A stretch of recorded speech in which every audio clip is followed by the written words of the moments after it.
దేవుని బిడ్డలు ఎక్కడ కూడా సువార్తలు చేసేటప్పుడు ఎవడన్నా ఇంత పిల్లగాడు వచ్చి కొట్టినా కానీ మేలకుండా ఉండేది. ఎందుకు అనుకున్నారు? చేతగా కాదు. వీళ్ళు ఎదురు తిరిగితే వీళ్ళు కూడా ఏం తక్కువ ఏం కాదు.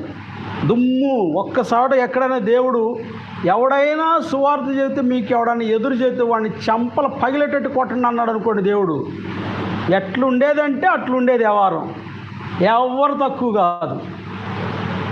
ఏమా ప్రభు కొట్టండ్రా, మీరు ఎవరైనా మిమ్మల్ని ఎవడనంటే వాడిని చెంపలు పగల కొట్టండి అని దేవుడు చెప్పుంటే, చెంపలు కాదు వీపు కూడా పగల కొడతారు మనోళ్ళు. ఎవరు తక్కువ కాదు. కానీ ప్రభు ఏం చెప్పాడు?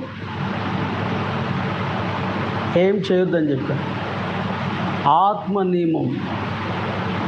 ఆత్మనియమం ఏంటో తెలుసా?